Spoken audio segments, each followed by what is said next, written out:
Om Sarva Mangala Mangalayam Varayanam Varadam Shubham Narayanam Namaskriya Sarva Kamanikayet. You are all that exists. You are all the one beyond. You pervade all beings. You are the Lord behind. You are the personal and impersonal. You are love, the compassionate and kind. You incarnate in various ways. You are the savior of mankind. My salutations to you.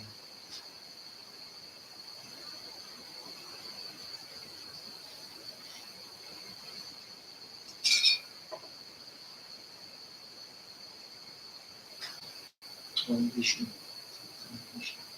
Om Vishnu.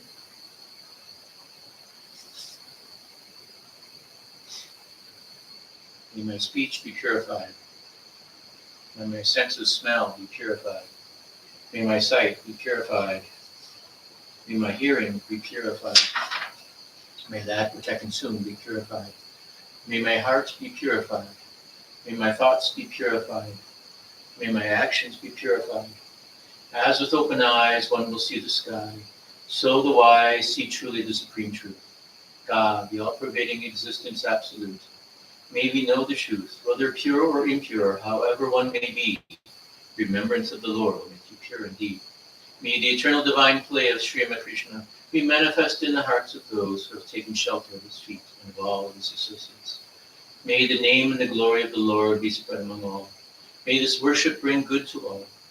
Om Sato Ma Sadgamaya, Maso Ma Jyotirgamaya, Mrityar Ma Amritam Gamaya, Om Shanti Shanti Shanti. Om, lead us from the real, unreal to the real. Lead us from darkness unto light. Lead us from death to mortality. Om, peace, peace, peace.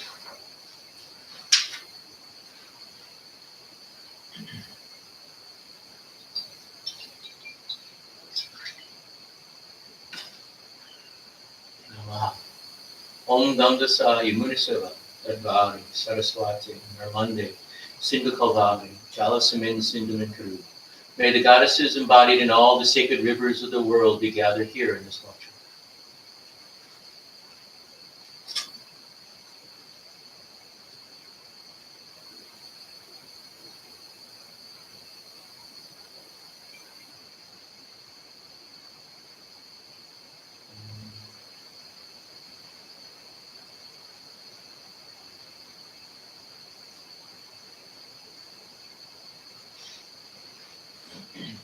Om Devara Devabaya Namaha. I salute the deity of the door. May you bring no negative energy to this place. I salute the indwelling deity of this place.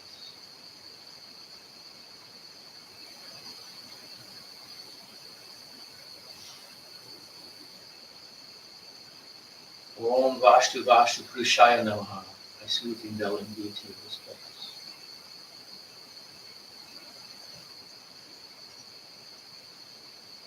Om Striyafat. May all evil spirits move away from here. May those who do harm be destroyed with Guru Shiva.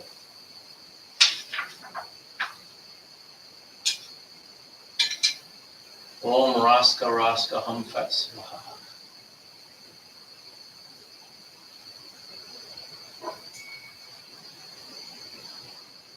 O Mother Earth, you hold us on your lap. You are held by the Lord Supreme. Hold and protect me.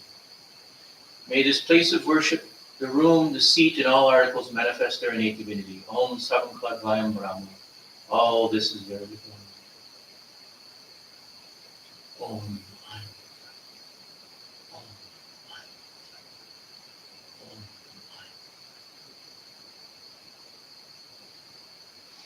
May the pranas of our chosen ideals become one with our own prana. May your living presence become manifest within our hearts. May our senses and our limbs become one with yours. May our living presence become manifest through limbs and organs. May our powers of speech and mind, of sight, touch, hearing, and smelling abide with us always. May the vital breaths come abide here happily.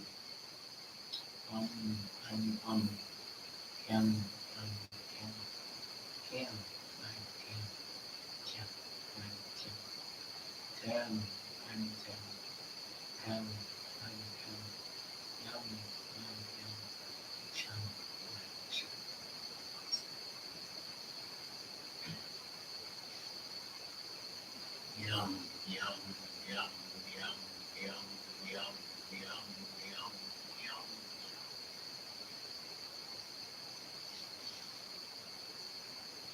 Om Aim Sarvadeva Devi Srupaya Sri Krishnaya Namaha. Om Durge Durge Rakshini Swaha. Om Hum Swaha.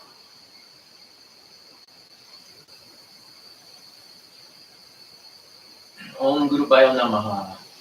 Om, salutations to the Guru. We meditate on the Guru who is immersed in the bliss of Brahman, the embodiment of knowledge who is beyond duality, who is vast as the sky, and whose goal is to bring knowledge of the Supreme. Om, Om, salutations to the Guru's Guru. Om, Om, salutations to all great Gurus. Om Ganeshaya Namaha.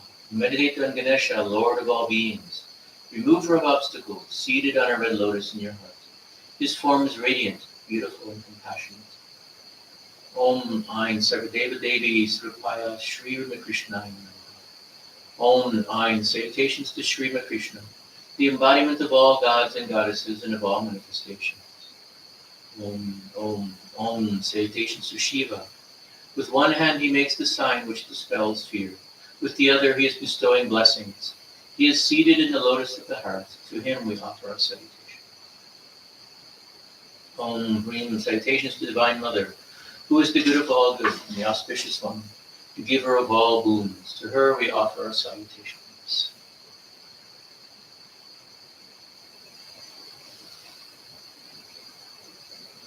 Om Aim, salutations to Srimad Krishna, the embodiment of all gods and goddesses.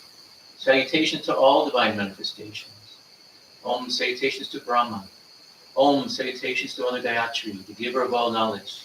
May the pranas of our chosen ideal become one with our own prana.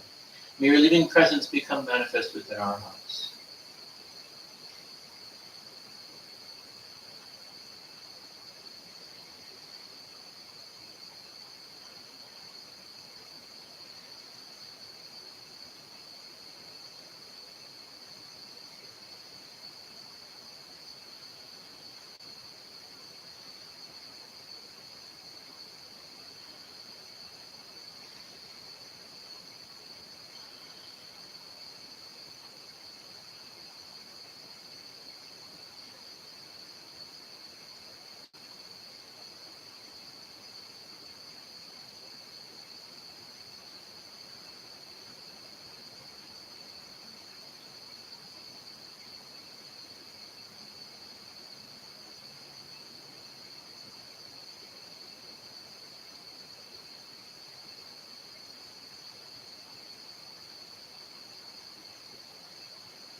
So I am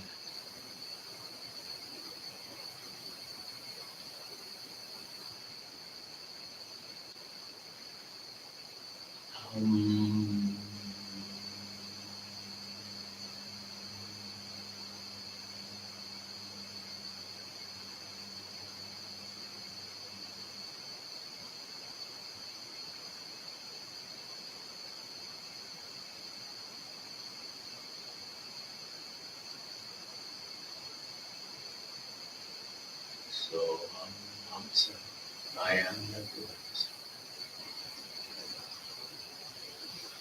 Hum fest. Hum fest.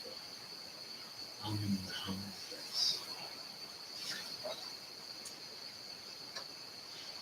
May I be filled with the prana of Sri Krishna. May I be filled with the living presence of Sri Krishna. May I be filled with the senses of Sri Krishna. May the entire being of Sri Krishna fill my own being.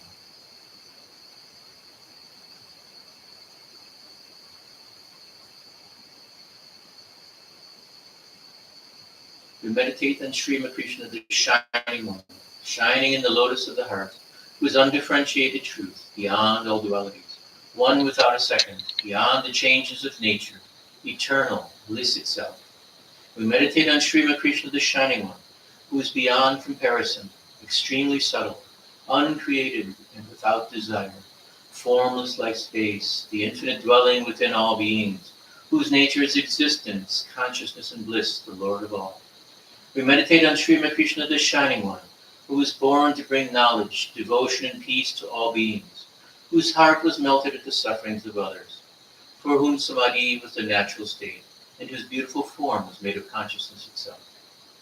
O my beloved Lord, be gracious and manifest yourself in this image, and do accept my loving worship.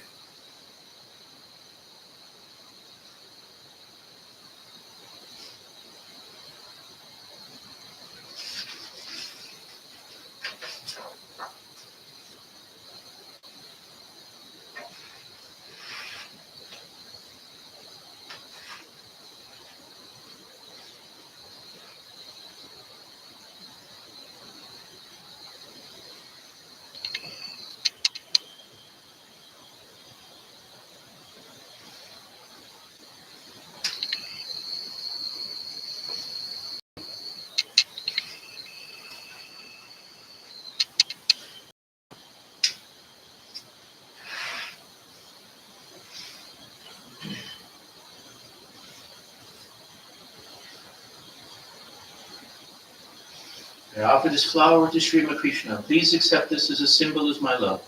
Om Aim Sarvadeva Devi Srupaya, Sri Krishna.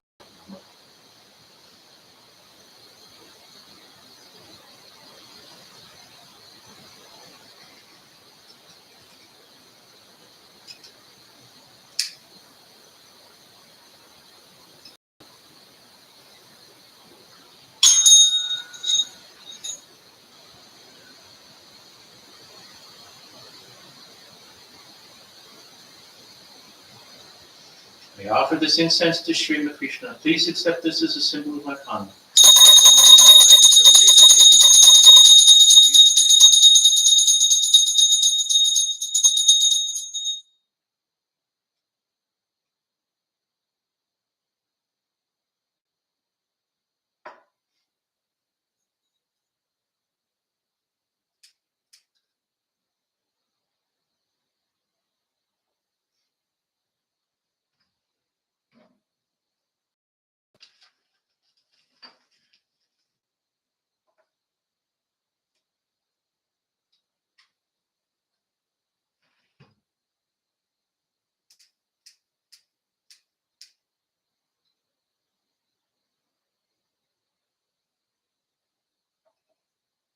I offer this light to Sri Krishna. Please accept this as a symbol of my inner consciousness. Om Aim Sarvadeva Devi Srupaya, Sri Krishna.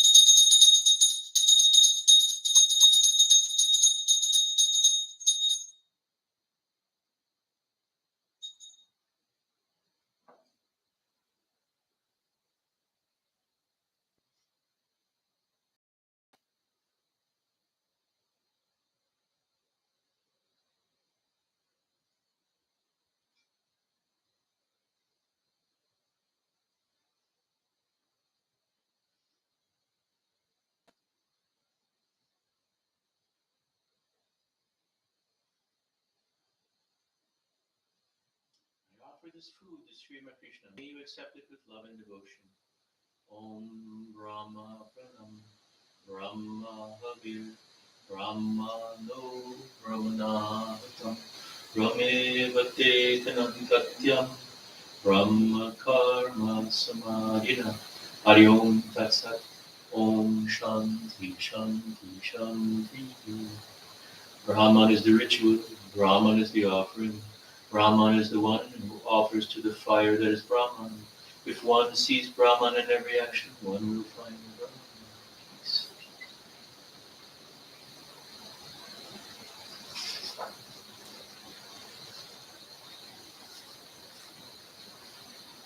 I offer this flower to Sri Sharda Devi. Om Aim Hrim Sabadeva Devi Srupayani.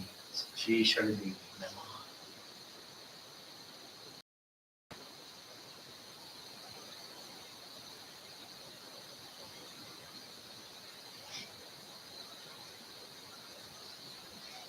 I offer this flower to Swami Vivekananda. Om Aim Swami Vivekananda.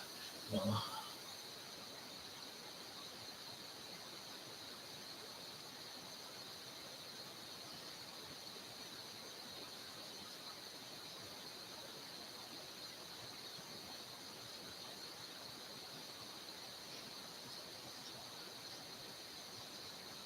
I offer these flowers at the feet of Sri Krishna, his disciples, Saraswati, and all other gods, goddesses, and incarnations of all traditions.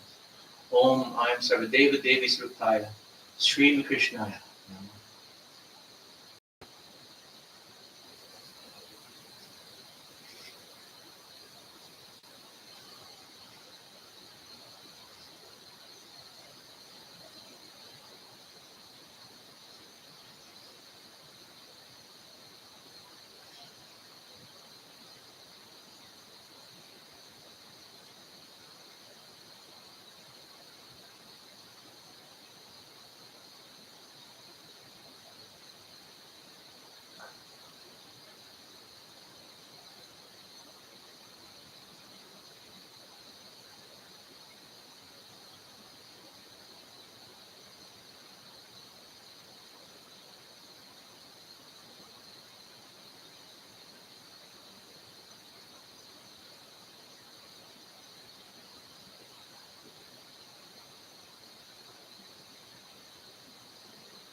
Please accept this japam I have done.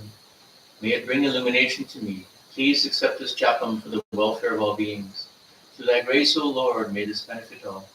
Please forgive the mistakes that I may have committed, and give pure love and knowledge to all who worship you. Om Srapakaya Sa Dharmansaya Sarva Dharma Sarupane Avatara Varishtaya Sri Krishnaya Devi.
Good evening to everyone, and thank you for joining us for this special puja in honor of Swami Vivekananda's Jayanti, his birth anniversary.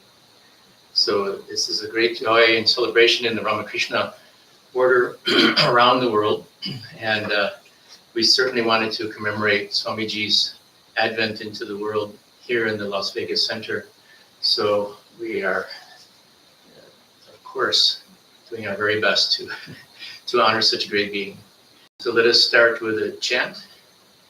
Om Sato Ma Sadgamaya Maso Ma Jyotirgamaya Mrityurma Amritam Gamaya Om Shanti Shanti. Om, lead us from the unreal to the real. Lead us from darkness unto light. Lead us from death to immortality. Om, peace, peace, peace.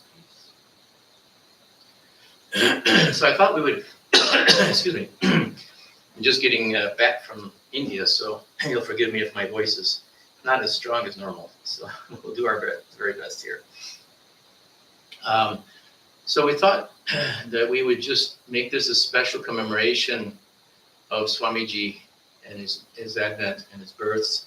And I thought I would read something about his birth itself from the life of Swami Vivekananda by his Eastern and Western disciples. There's actually quite a nice collection of things in here about Swamiji, his mother, and his birth. And then we'll go into more about what Swamiji was and is, and then we'll do some celebration and some chanting in honor of that. So we'll start with just Swamiji's birth. So whoever knows the longing of a mother for us that a son should be born to her, enters into the world of Bhuvaneshwari, the wife of Vishwanath Datta. Though she had been blessed with motherhood at an early age, her first child, a son, and her second, a daughter, had died at the childbirth. Her next 3 children were all daughters, and another who also died in childhood. So she longed for a son to carry on the family tradition, to be the link forged out of the materials of love and suffering between the past and the future. It has been the practice of Hindu women down the ages to place their wants and complaints before the household deity and to practice austerities while waiting to receive the blessings of the Lord. Thus, as Bhuvaneshwari went about her daily tasks, she prayed silently that her desire might be fulfilled. Now it was customary in those days, and still is, for one in dire need or anxious that some special event should come to pass, to make offerings and sacrifices to Shiva in Varanasi. Those who lived a long distance from the holy city could make their offerings through a relative or friend who might be resident there. Accordingly, Bhuvaneshwari Devi wrote to an old aunt of the Datta family in Varanasi, asking her to make the necessary offerings and pray to Vireshwara Shiva that a son might be born to her. It was arranged that on Mondays, the aunt would offer worship to Vireshwara Shiva, while Bhuvaneshwari would practice special austerities on those same days. It is said that by observing a vow of this sort for 1 year, one is blessed with a son. Thus, Bhuvaneshwari was content to wait in perfect assurance that her prayers would be answered. She spent her days in practicing japa and meditation. She observed fasts, intensified her many other austerities. Her whole soul given over to constant recollectedness, her heart fixed on love on the Lord Shiva. Often did her mind go to Varanasi, uniting in thought with the venerable aunt that as the latter poured the sacred Ganga water on the symbol of Shiva or worshipped him with flowers and mantras. One night, Bhuvaneshwari had a vivid dream. She had spent the day in the shrine, and as evening deepened into night, she fell asleep. The household was hushed in silence and rest. Then, in the highest heavens, the hour struck. The time had come for the pious woman to receive the special grace of the Lord. In her dream, she saw the Lord Shiva rouse himself from deep meditation and take the form of a male child who was to be her son. She awoke. Could this ocean of light in which she found herself bathed be but a dream? Shiva, Shiva, thou fulfillest in various ways the prayers of thy devotees. From the inmost soul of Bhuvaneshwari, a joyous prayer welled up, for she was confident that her long months of supplication were over and that the vision was an announcement that her prayers were to be answered. Her faith was justified, for in due course a son was born to her. The light of the world dawned for the first time upon the future Swami Vivekananda on Monday, January 12, 1863. It was the holy morning hour, 33 minutes and 33 seconds after 6, a few minutes before sunrise. At the time of his birth was they go through the constellations and all the different star placements, but the most important is it was the last day of the 9th Bengali month, Paush, known as Makara Sankranti Day. Sorry, forgive me if I'm butchering this. Sankranti Day, a great Hindu festival. The millions of men and women who were observing the festival unknowingly greeted the new babe born with prayers and worship. They little knew that he had just been born, who was to usher in a new age of glory for his country, who was to recognize the spiritual and national consciousness of India, to reorganize the spiritual and national consciousness of India, and who was to become a great apostle, a St. Paul, preaching unto the world another gospel of redemption, namely the message of Vedanta. And only a few miles north of Calcutta in the garden of Dakshineswar, a great seer was waiting for the coming of this babe, who was to grow into manhood to carry on his great work. The household members were surprised at the features of the newborn babe. They believed that they resembled in many ways those of his grandfather, Durga Prasad, who had renounced the world, and they wondered if this monk had been born again. Thus, when the time came for a name to be given to the infant, there was much discussion. Some thought it should be Durga Prasad, but when they asked the mother, who looked into the depths of the child's eyes, as if she would see into his very soul, there was a strange stillness for some moments. Then she turned to them, and with much feeling she said, "Let his name be Virashwar. So shall he be called." Those who heard this were satisfied. They called him Bilch for short. Later he came to be called Narendranath or Nareen. As Bhuvaneshwari would gaze unblinkingly at the face of the lovely, healthy babe in her lap, her heart would fill with pride, and she would shed tears of joy, for she at last held in her arms her much longed for darling of many prayers. But this was no ordinary babe. In him was hidden a tremendous power, and she was faced with a difficult problem of containing his irrepressible restlessness. He was hardly 3, but already complaints against him for breach of peace were amounting. Narendranath was a naughty child, subject to fits of restlessness during which he was beyond control. At such times he would wear the family out. Bribes, threats, everything was tried. Nothing was of any avail.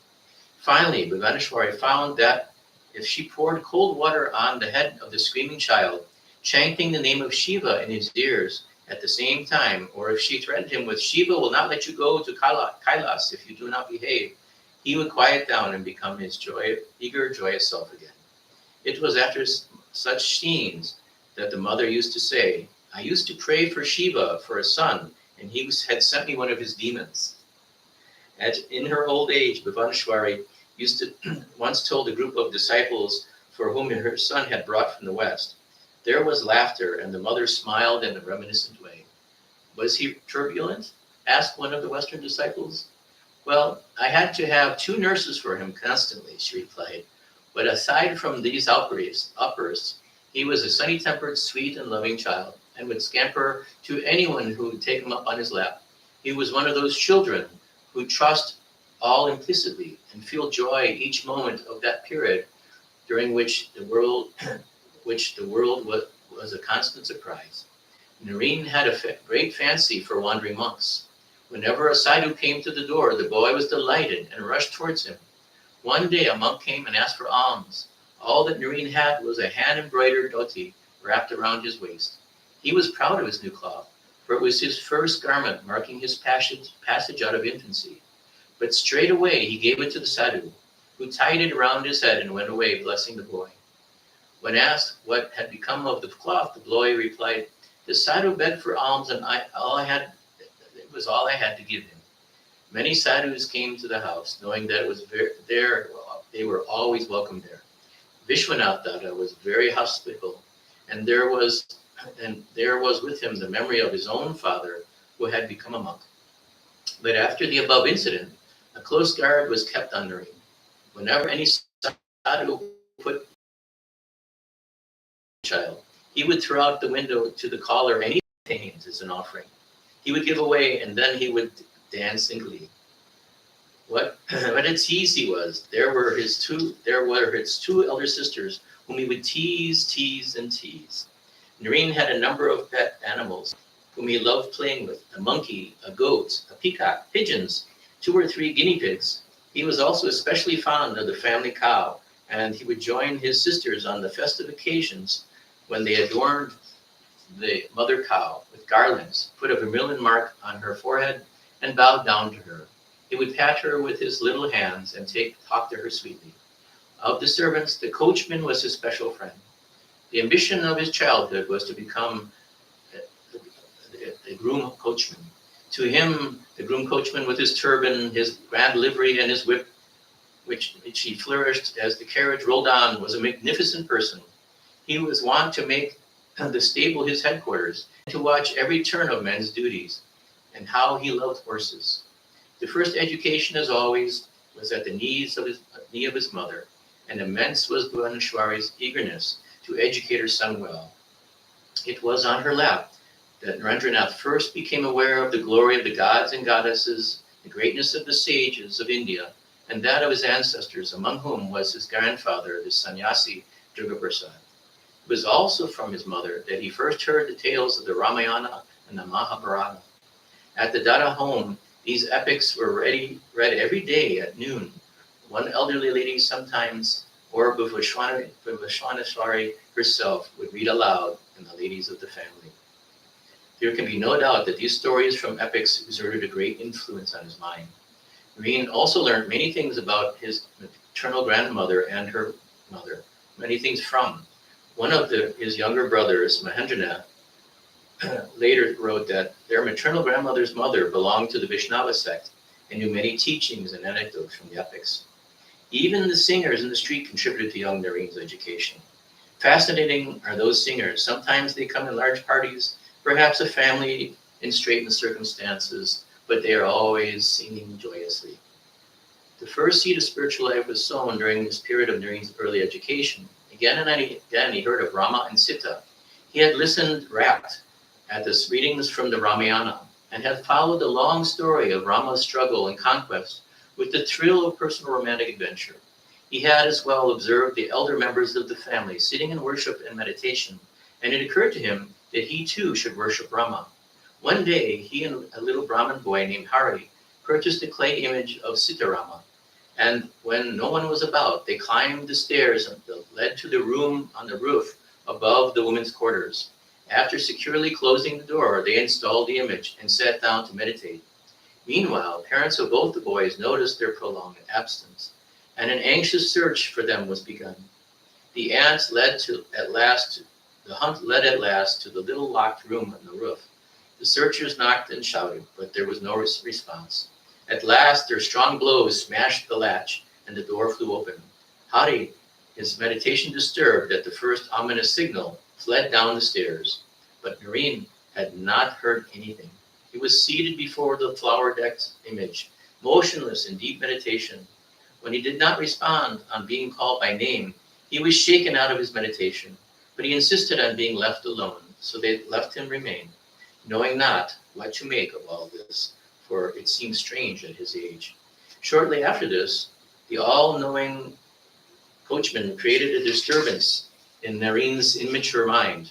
One day, when the boy was visiting the stable, the talk drifted to marriage, which was something intolerable to this man. With the memory of some bitter personal experience, he forcefully denounced married life, telling his young listener of its difficulties, absurdities, and of the terrible bondage it entails. Naren stood as if terror-struck, as if the specter of matrimony were already before him. And what of his image of Sita Rama? He had given all his love and loyalty of his heart to these very two pure personages and worshipped them with all devotion. He had learned to respect deeply their wonderful characters, had admired their loyalty to one another, but the sight had thrown too dreadful a meaning over the idea of marriage, and Rama and Sita were married. That was enough. The irreconcilable conflict between the words of the coachman and his regard for the image of Sita Rama caused deep anguish in his heart, which burst forth in tears. One of the golden dreams of childhood was broken. Naren ran to the women's quarters. The mother saw his tears and inquired what made him sad. There was silence, then loud sobbing. How can I worship Sita Rama? Was not Sita Rama's wife? Sita Rama's wife, he asked.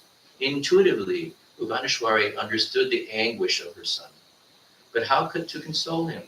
Then, as light bursts upon darkness, the thought of Shiva came to her mind. She addressed her son not as Naren, but Vireshwar, and said, "There is Shiva to worship." These words of the mother settled deeply into Naren's heart. Shortly afterwards, Naren left the room and climbed the stairs to the roof, unseen in the gloom of the evening. Overhead was the canopy of sparkling stars. He opened the door of the room where he had installed the image of Sitarama. He paused for a moment, then clasped the image and went to the edge of the roof. The next moment, the image of Sitarama was smashed to the pavement below. On the following day, Naren bought an image of Shiva with the money given by his mother. At once, he enthroned it on the very spot from which Rama and Sita had been dethroned.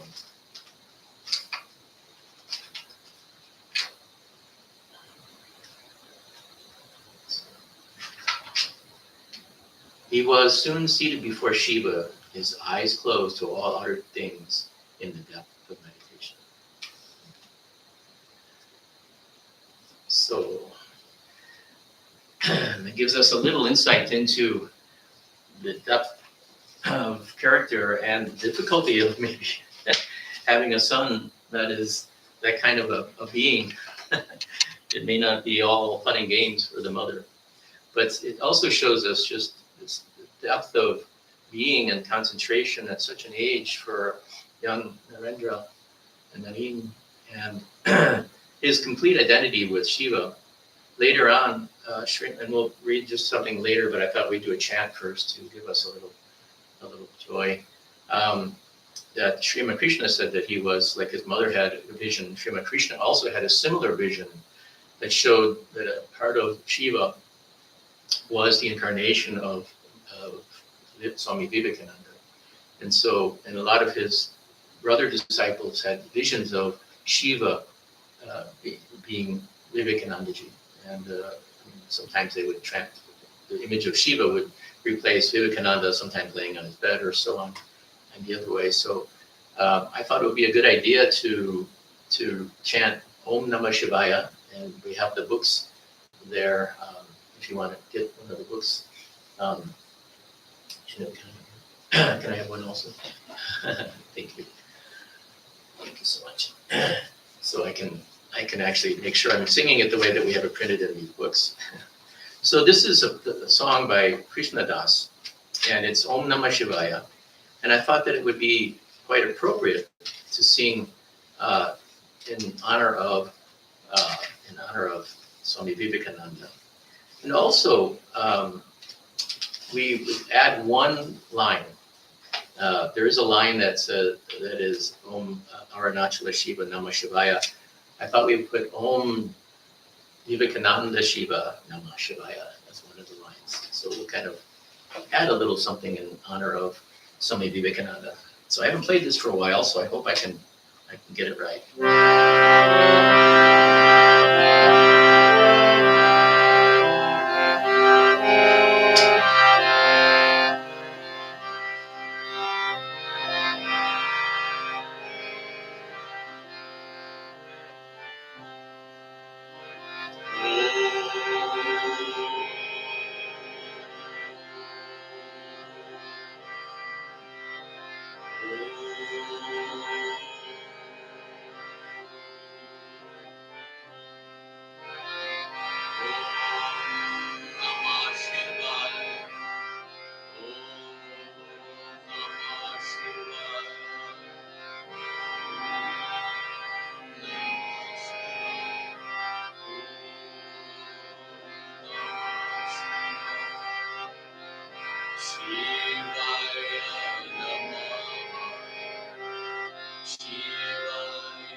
Shiva Namah Shivaya. Arunachala Shiva Namah Shivaya. Arunachala Shiva Namah Shivaya. Arunachala Shiva Namah Shivaya. Om Namo Shivaya. Om Namo Shivaya.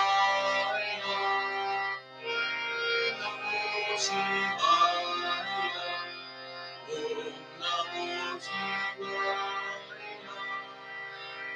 Swami Vivekananda Shiva Namah Shivaya. Swami Vivekananda Shiva Namah Shivaya. Swami Vivekananda Shiva Namah Shivaya. Swami Vivekananda Shiva Namah Shivaya. Swami Vivekananda Shiva Namah Shivaya. Swami Vivekananda Shiva Namah Shivaya. Om Namo Shivaya. Om Namo Shivaya. Om Namo Shivaya. Om Namo Shivaya. Swami Vivekananda Shiva Namah Shivaya. Swami Vivekananda Shiva Namah Shivaya. Swami Vivekananda Shiva Namah Shivaya. Swami Vivekananda Shiva Namah Shivaya. Swami Vivekananda Shiva Namah Shivaya. Swami Vivekananda Shiva Namah Shivaya. Om Namo Shivaya. Om Namo Shivaya. Om Namo Shivaya. Om Namo Shivaya. Swami Vivekananda Shiva Namah Shivaya. Swami Vivekananda Shiva Namah Shivaya. Swami Vivekananda Shiva Namah Shivaya. Swami Vivekananda Shiva Namah Shivaya. Swami Vivekananda Shiva Namah Shivaya. Swami Vivekananda Shiva Namah Shivaya. Om Namo Shivaya. Om Namo Shivaya. Om Namo Shivaya. Om Namo Shivaya. Om Namo Shivaya. Om Namo Shivaya. Om Namo Shivaya.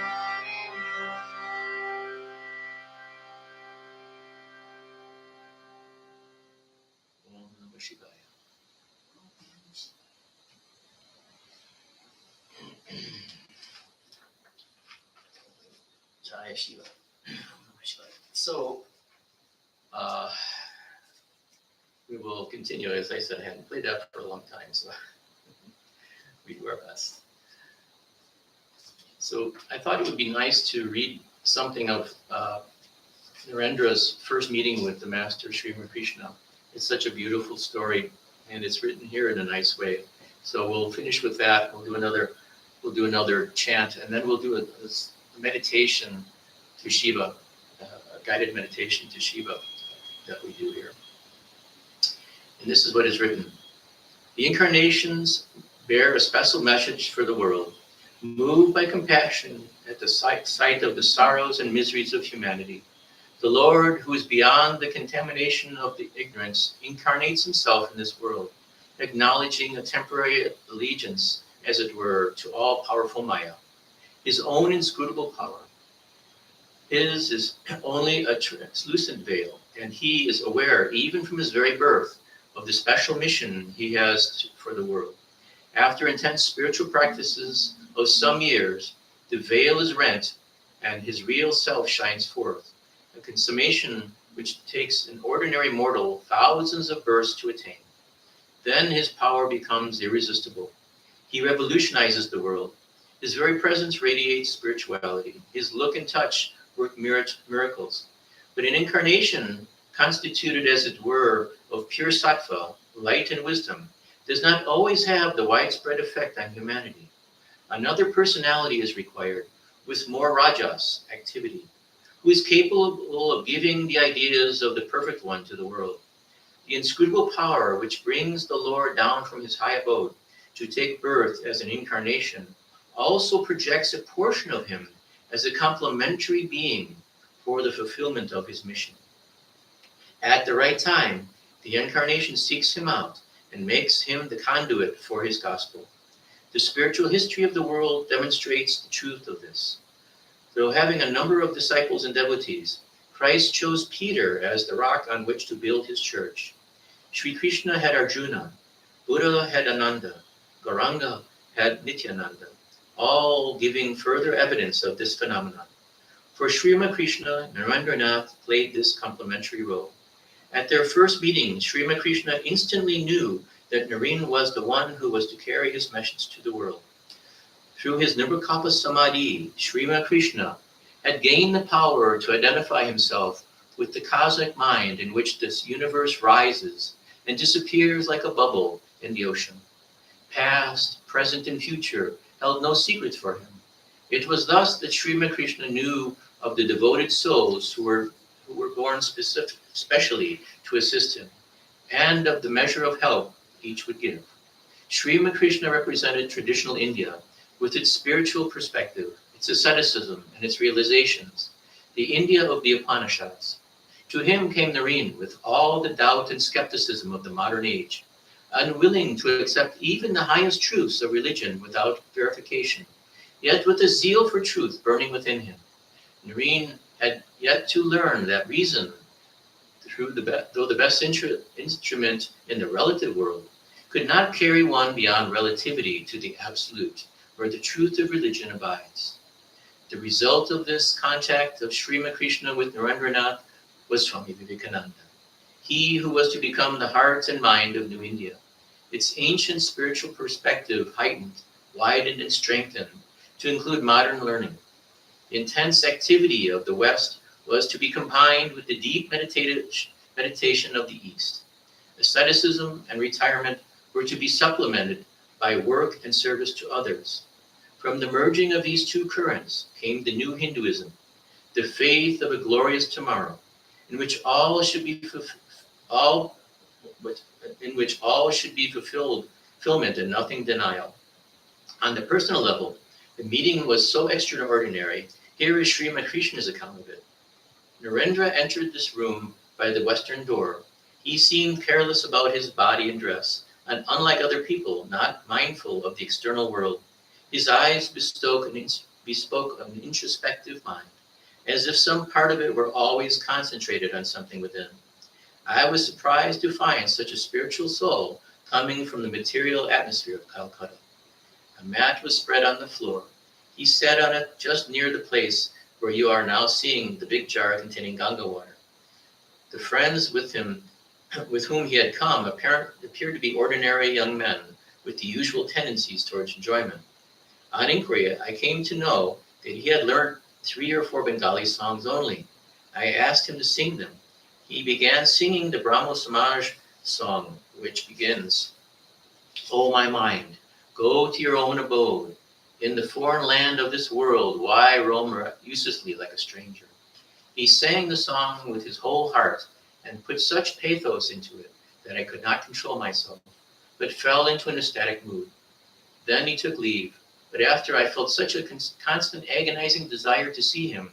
At times the pain would be so excruciating that I felt as if my heart would be squeezed like a wet towel. Then I could no longer check myself. I ran to the northern quarter of the garden, a rather unfrequented place, and there cried at the top of my voice, "Oh, my darling, come to me. I cannot live without seeing you." After some time, I felt better. This state of things continued for 6 months. There were other boys who also came here. I felt greatly drawn to some of them, but nothing like the way I was attracted to Narendra. Narendra too was profoundly moved on his first visit to the master at Dakshineswar. He told some of his friends of it later, though with a touch of reserve. Well, I sang the song, but shortly after, he suddenly rose and, taking me by the hand, led me to the northern veranda, shutting the door behind him. It was locked from the outside, so we were alone. I thought that he would give me some private instructions, but to my utter surprise, he began to shed profuse tears of joy as he held my hand, and addressing me most tenderly as someone long familiar to him, said, "Ah, you have come so late.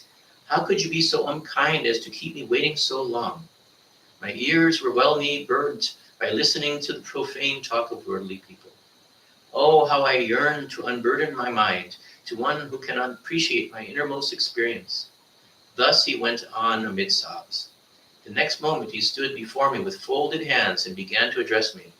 Lord, I know you are the ancient sage Nara, the incarnation of Narayana, born on earth to remove the miseries of mankind, and so on. I was altogether taken aback by his conduct. Who is this man whom I have come to see? I thought. He must be stark mad. Why I'm just the son of Vishwanathara, and yet he dares to address me as thus. But I kept quiet, allowing him to go on. Presently, he was back in his room, and bringing some sweets, sugar candy, and butter, began to feed me with his own hands. In vain did I say again and again, please give some sweets to me, and I shall share them with my friends. He simply said, they may have some afterwards, and desisted only after I had eaten all. Then he seized me by the hand and said, promise that you will come alone to me again at an early date. At this importunity, I had to say yes, and returned with him to my friends. To the other devotees, the master said, see how Naren beams with the light of Saraswati, the goddess of learning. Those who heard him say this looked upon Naren with wonder. Not only was it strange that the master should speak thus, it was still more strange that he should have such profound spirituality in the boy. Do you see a light before falling asleep? Asked Sri Krishna. Narendra said, yes, sir. The master cried, everything is tallying. He is Dhyana-siddha, an adapted meditation, even from his very birth. Regarding his conflicting thoughts about the strange worlds and conduct of Sri Krishna, Narendranath used to say, I sat and watched him. There was nothing wrong in his words, movements, or behavior towards others. Rather, from his spiritual words and ecstatic states, he seemed to be a man of genuine renunciation, and there was a marked consistency between his words and life. He used the most simple language, and I thought, can this man be a great teacher? I crept near him and asked him the question which I had asked so often. Have you seen God, sir? Yes, I see him just as I see you here, only in a much more intenser sense. God can be realized, he went on. One can see and talk to him, as I am seeing and talking to you. But who cares? People shed torrents of tears for their wife and children, for wealth and prosperity and property. But who does so for the sake of God? If one weeps sincerely for him, he surely manifests himself. That impressed me at once. For the first time, I found a man who dared to say that he had seen God, that religion was a reality to be felt, to be sensed in an infinitely more intense way than one can sense the world. As I heard these things from his lips, I could not but believe that he was saying them like an ordinary preacher, but from the depths of his own realizations. But I could not reconcile his words with his strange conduct with me, so I concluded that he must be a monomaniac. Yet I could not help acknowledging the magnitude of his renunciation. He may be a madman, I thought, but only the fortunate few can have such a renunciation.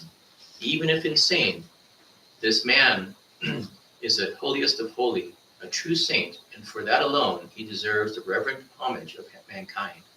With such conflicting thoughts, I bowed before him and begged leave to return to Calcutta. Though Naren considered Sri Krishna to be a madman, he was at a loss to account for the strange feeling of blessedness that came over him as he sat near the master. But it was all strange, the number of adoring devotees, the uncountable religious ecstasy of the master, his return from ecstasy, the atmosphere of intense blessedness, his words, the uplifting of his own soul. All these were bewildering to Naren. But in spite of the impression made on him, Naren was slow to accept the master as a teacher. He allowed the various preoccupations of his daily life to prevent him from keeping his promise to repeat the visit. It was not until early a month later that he was set out alone on foot to the temple garden of Dakshineswar. The following is the description of the meeting given by Narendra to some of his brother disciples. I did not realize then that the temple garden of Dakshineswar was so far from Calcutta, since on the previous occasion I had gone there in a carriage. The road seemed to me long as to be almost endless. However, I reached the garden somehow and went straight to Sri Ramakrishna's room. I found him sitting alone on a small bedstead. He was glad to see me and called me affectionately to his side, made me sit beside him on the bed. But the next moment I found him overcome with a sort of emotion, muttering something to himself, with his eyes fixed on me. He slowly drew near. I thought he might do something strange as on the previous occasion, but in the twinkling of an eye, he placed his right foot on my body. The touch at once gave rise to a novel experience within me. With my eyes open, I saw that the walls, everything in the room whirled rapidly and vanished into naught, and the whole universe, together with my individuality, was about to merge in an all-encompassing mysterious void. I was terribly frightened and thought that I was about to face death, for the loss of individuality meant nothing short of that. Unable to control myself, I cried out, "What is it you are doing to me? I have my parents at home." He laughed aloud at this and stroked my chest and said, "All right, let it rest now. Everything will come in time." The wonder of it was that no sooner he had said that than the strange experience of mine vanished. I was again myself and found everything within and without the room as it had been before. All this happened in less time than it takes to narrate it, but it revolutionized my mind. Amazed, I wondered what it could possibly be. It came and went in the mere wish of this amazing man. I began to question whether it was mesmerism or hypnotism, but it was not likely, for those acted only on weak minds, and I prided myself on having just the reverse. I had not as yet surrendered myself to the stronger personality of the man. Rather, I had taken him to be a monomaniac. So, to what might this sudden transformation of mine be due? I could not come to any conclusion. It was an enigma, I thought, which I had better not attempt to solve. I was determined, however, to be on my guard, not to give him another chance to exert a similar influence over me. Such a sweet, sweet story that happened between Narendra and Sri Ramakrishna. So you can read about it in many places. This is a kind of a sweet book, the life of Swami Vivekananda by his Eastern and Western disciples, if you want to read it from here. There's also an account in the Gospel of Sri Ramakrishna has parts of this too, and Ramakrishna and his disciples by Christopher Isherwood. So if you want to dive further into this beautiful story and go through the whole drama of how Swami Vivekananda went from the boy Naren, who was very willful, shall we say, to the saint and sage that carried Vedanta to the world as Swami Vivekananda. It's a beautiful story, as well as all of the other disciples of Sri Ramakrishna. Such lessons, and beautiful lessons to learn about Sri Ramakrishna's message to the world.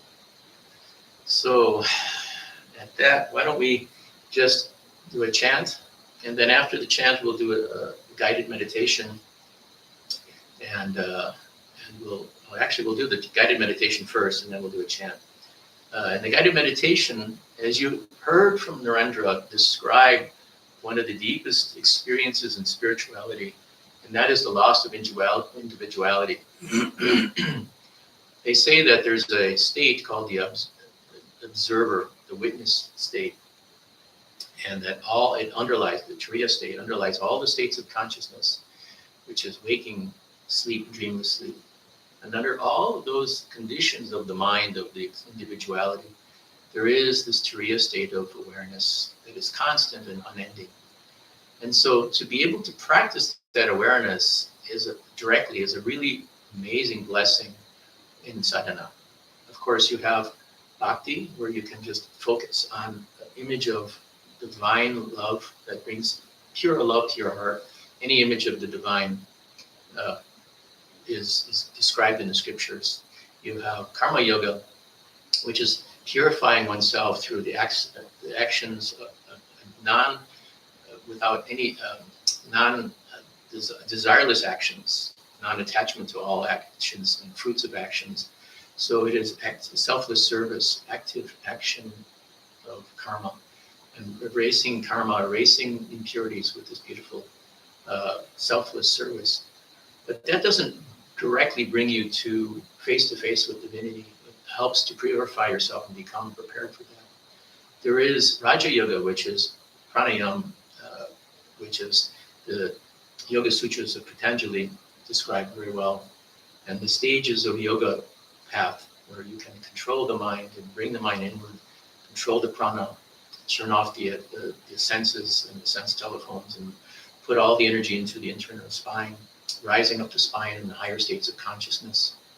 And this is a beautiful path for those who are able to tread that path. Of course, it's not a simple path, and it's not for everyone, but it is a beautiful, beautiful path. And it's delineated by some great teachers like Paramahansa Yoganandaji, some the yoga teachings by Vivekananda in books hint at it. But this is a beautiful path. And then there's direct jnana yoga, which is a simple but profound teaching. To prepare yourself, sometimes the mind has to go through amazing preparation. But in the end, all that has to be discarded because, as Sri Ramana Maharshi says very plainly, the end of the all paths is a very direct and simple one. It's the end of all external projection. It's the end of all pushing out, trying to become, and just be as you are, just pure awareness. And that pure awareness, stillness, profound stillness comes. And deeper and deeper pulls you in until you are absorbed into that fullness, and all individuality is lost, as Swami Vivekananda almost had in the first meeting, the second meeting with Sri Ramakrishna, just for the touch. But it takes many years of sadhana to prepare oneself normally to have even a close hint of such a profound experience. So a beautiful meditation which we shared, and Swami Sarvapriyanandaji gives us in his teachings with Kashmiri Shaivism. So I'm allowed to share this. There's similar teachings by other great masters, which I'm not allowed to share, but this one I can share as Swami Sarvapriyanandaji gave. So it is tied to the breath, and the breath is tied to the prana. The prana is the subtle energy that controls everything in the body, mind, and internal organs that go into the subtle bodies.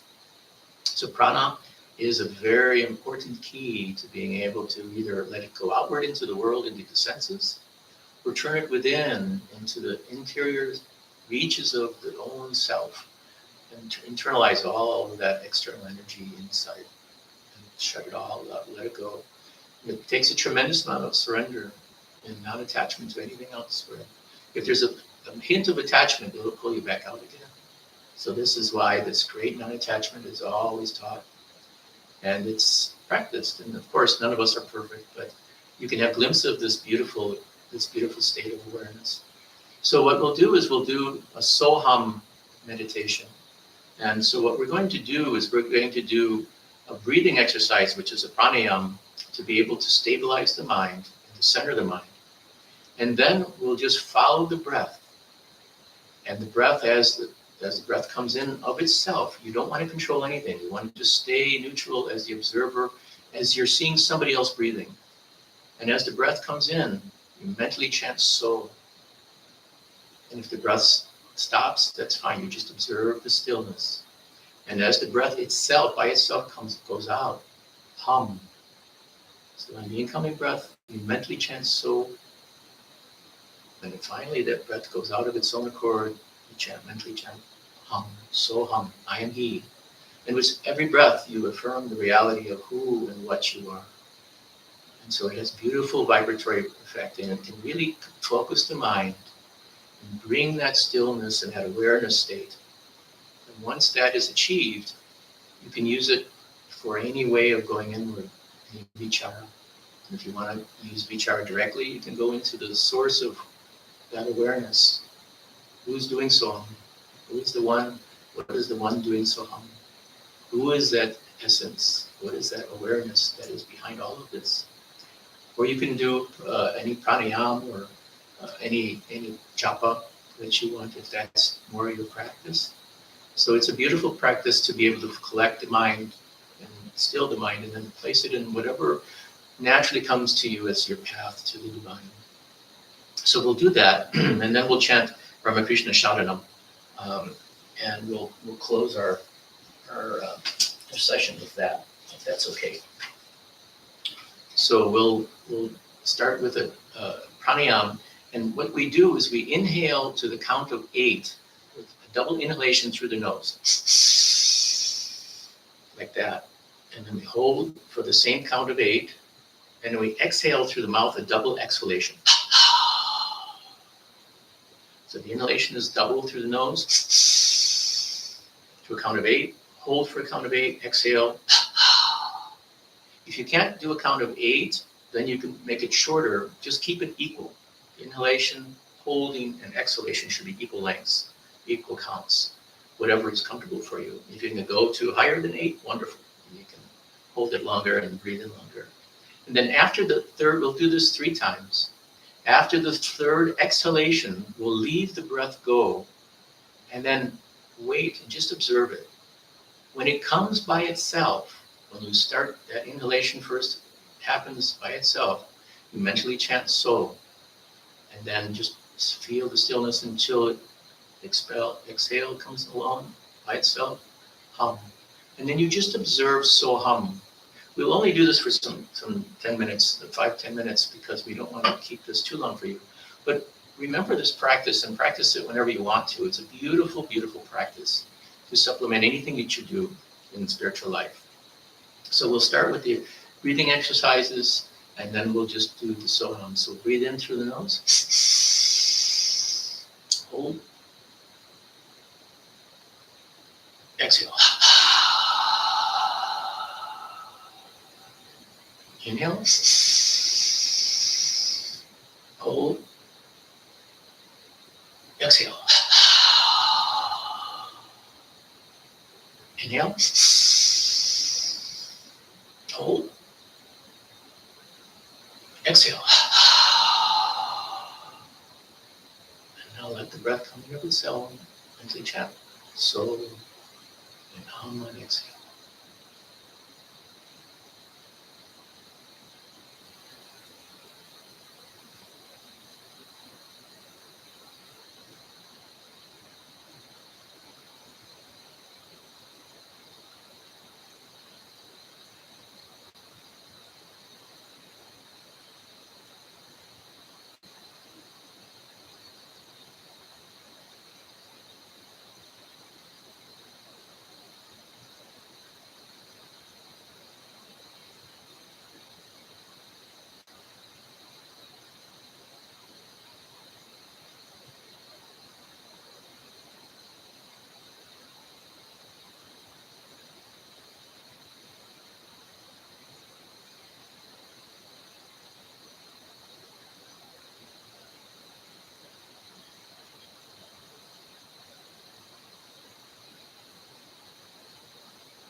Ram Krishna Sharanam Sharanye Prabhu Ram Krishna Sharanam Ram Krishna Sharanam Ram Krishna Sharanam Sharanye Kripa hi kevalam Kripa hi kevalam Kripa hi kevalam Sharanye Kripa hi kevalam Kripa hi kevalam Kripa hi kevalam Sharanye Jai Jai Ram Krishna Sharanam Ram Krishna Sharanam Ram Krishna Sharanam Sharanye Prabhu Ram Krishna Sharanam Ram Krishna Sharanam Ram Krishna Sharanam Sharanye Sharana Gaituham Sharana Gaituham Sharana Gaituham Vande Sharana Gaituham Sharana Gaituham Sharana Gaituham Vande Jai Jai Ram Krishna Sharanam Ram Krishna Sharanam Ram Krishna Sharanam Sharanye Prabhu Ram Krishna Sharanam Ram Krishna Sharanam Ram Krishna Sharanam Sharanye Namo Shri Gurave Namo Shri Gurave Namo Shri Gurave Namo Namo Namo Shri Gurave Namo Shri Gurave Namo Shri Gurave Namo Namo Jai Jai Ram Krishna Sharanam Ram Krishna Sharanam Ram Krishna Sharanam Sharanye Prabhu Ram Krishna Sharanam Ram Krishna Sharanam Ram Krishna Sharanam Sharanye Ram Krishna Jaya Jaya Ram Krishna Jaya Jaya Ram Krishna Krishna Jaya Jaya Ram Krishna Krishna Jaya Ram Krishna Jaya Jaya Ram Krishna Jaya Jaya Ram Krishna Jaya Jaya Ram Krishna Jaya Jaya Ram Krishna Sharanam Ram Krishna Sharanam Ram Krishna Sharanam Sharanye Prabhu Ram Krishna Sharanam Ram Krishna Sharanam Ram Krishna Sharanam Sharanye